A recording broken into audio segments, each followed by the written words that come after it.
We want to warn viewers this next segment deals with suicide and could be triggering to some. The mother of former Miss USA winner Chesley Christ is speaking out after her cause of death was confirmed by New York's chief medical examiner on Wednesday. Her mother said, quote, she was dealing with high-functioning depression, which she hid from everyone, including me, her closest confidant. Christ was found unresponsive after jumping from a New York high-rise on Sunday. The coroner's office concluded she died by suicide. Her death is bringing renewed attention to the mental health crisis many Americans are facing, only made worse by the COVID pandemic. A recent New York Times poll shows that a quarter of patients in therapy are grappling with suicidal thoughts, a trend alarming many psychiatrists. We want to take some time to discuss this important topic with a group of experts who are going to help us through it. We have marriage and family therapist at Council for Relationships, Dr. George James, Chief Medical Officer at the American Foundation for Suicide Prevention. Dr. Christine Yu-Moutier is also with us. And finally, we have No Man Sits Alone founder, John Tim.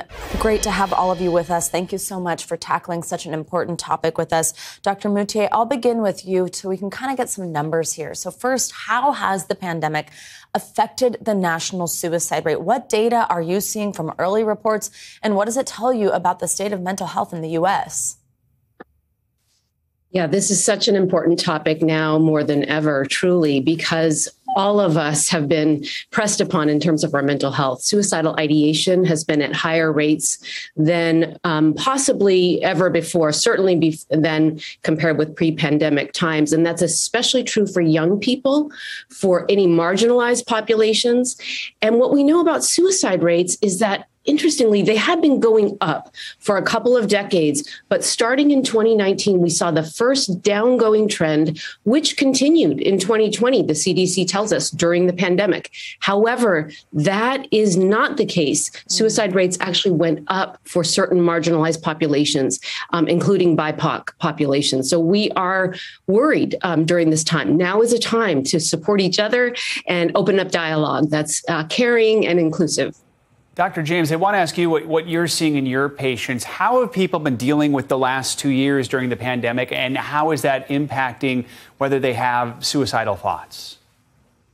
Yeah, as Dr. Moutier shared, that I think there are a lot of individuals that are suffering, and then especially when we look at marginalized populations, BIPOC populations, those who have to overcome lots of different challenges. And I think through the pandemic, what I've seen in my practice is that people are functioning, as we see, with Chesley Christ, like people are functioning, are going to work, are taking care of their families, but below the surface are really struggling, are dealing with thoughts about the future, about life, about their own happiness, and are dealing with levels of depression, anxiety, worry that sometimes they don't really share with everyone, but is actually very present at a high level. John, let's bring you in here. And I mentioned that you're the founder of No Man Sits Alone. And I want to ask you about what your organization does, but also on a personal level, what led you to focus on mental health and suicide prevention? How'd you get here? Yeah, well, I graduated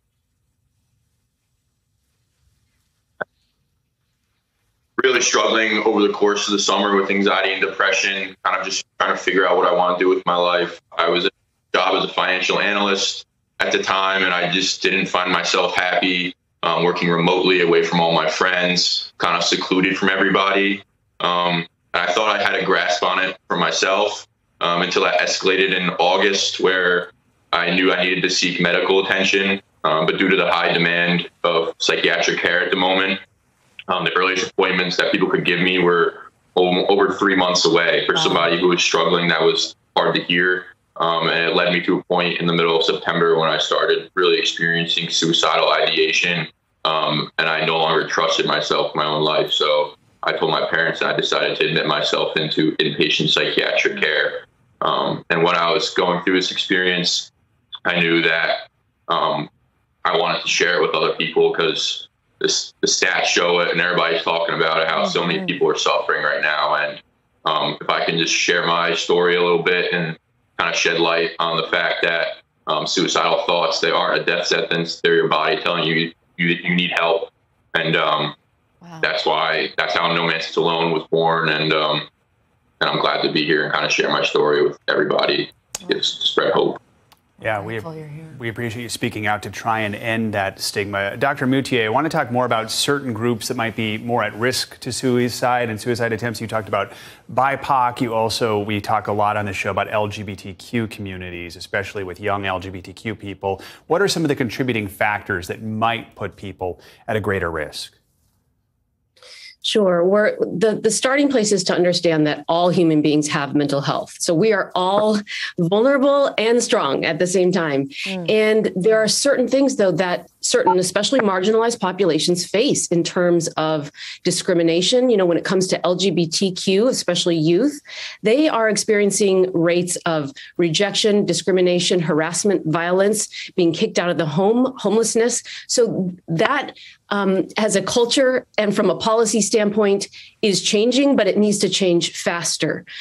So those are some of the reasons that we think that suicide attempts have been long-standing. We've known that they've been at a much, much higher rate amongst the LGBT community. For example, among trans youth and trans adults, around 40% have had a suicide attempt in their life. That is much higher than the general population. So these are things that we can change. All of us have to come together. No matter what your role in the world, you have a role to play. Absolutely. Dr. James, I also want to ask you, though, about warning signs, because I think one of the things that we hear, especially after, as we mentioned just at the top of this segment, Chesley Chris' death, is people think, oh, I didn't know that. I didn't see it, or she hid depression from me. She had so much going for her. What should we be looking out for in someone who might be thinking about attempting suicide, especially when it can be tough to navigate? And also, I mean, we hear John mention that he wasn't going to get an appointment for 3 months. I mean, how can we be looking out for this and differentiate when it's actually getting serious? Yeah, you know, unfortunately, the mental health system is there, and I'm glad to be a part of it. But also, you know, with the pandemic has been really overwhelmed. And I think there's a lot that we can do there for both providers and those who are looking for services. And I think when we think about people who are struggling or at the place, some of the things to look at is that some people are experiencing depression, you know, for at least 2 weeks or more, and where they can feel sad, hopeless, but can also get to the place where they really start to ask themselves about their life. And you might see some of those differences where people on the extreme get to the place of giving away things or talking about the end of life or isolating themselves. Those are signs that can really say that something could be going on with this person, that you really want to check in with them. But otherwise, like I mentioned before, people are functioning and doing the things that they need to do, but still struggling. And it could be a moment where they're overwhelmed. And so I would really encourage people to be careful about also substances, about drinking, because sometimes they could have the thought, and then when they do those things, that can now make them make an impulsive move, like to then take their own life.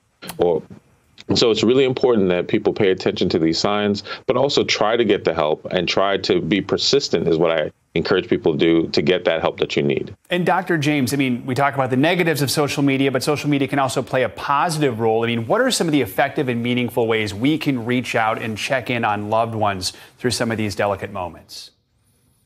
Yeah, one of the things that I love that I've seen on social media that has been even profound even throughout this week is the phrase, check in on your strong friend. Right. I've seen that over and over. Right. It's just a reminder that we should all be checking in on those that we're connected to. And so you can see what people are posting on social media, if it's off or different or cryptic, or even just being able to say, like, when's the last time you spent some time with your friends, with your family, or even with yourself, being able to acknowledge that and share that with more people, that I am going through. And as said earlier, it's okay to be vulnerable. It's okay to say, I don't know, or I don't have it, or I can't do it, or that I need help. And that's ways that we can connect with each other. And you can reach out, once again, through social media, through messages, through email, through text, through whatever way you can communicate. Absolutely. And John, I want to bring you in here before we close out this segment again to ask what you would say as someone who has felt that way, as someone who did have the courage and the strength, like you mentioned, to go to your parents. What would you tell someone who might be dealing with these types of thoughts and doesn't know how or who to ask for help from? And that might be the step that they're not sure how to take right now. Yeah. So, I mean, when you're feeling really depressed and anxious, your mind has a way of kind of obscuring the truth, and you can kind of convince yourself that, you know, nobody cares. Like, I'm all alone in this. Like, nobody's going to understand how I'm feeling. But see, there's a voice deep down in you that is telling you otherwise, and it's going to keep you fighting. You got to hold on to that voice with all your strength. And there's always people that care about you. And whether or not you know them personally or not, whether it's a family member or a teacher or coach or whoever it may be, like there's people that care about your well-being, and you reaching out to them is going to make them happy. You're not inconveniencing anybody's life that for reaching out and just simply saying like, I'm not okay. Support. Such a powerful point there. Yeah, we really appreciate all of you taking some time. Dr. George James, Dr. Christine Yu, Moutier, and John Tim, thank you all for joining us this morning on this incredibly important topic. Thank you so much. We so appreciate it. And if you or anyone you know is struggling, please call the National Suicide Prevention Lifeline at 800-273-8255 or text TALK to 741-741. And thanks again to our guests for such a powerful conversation.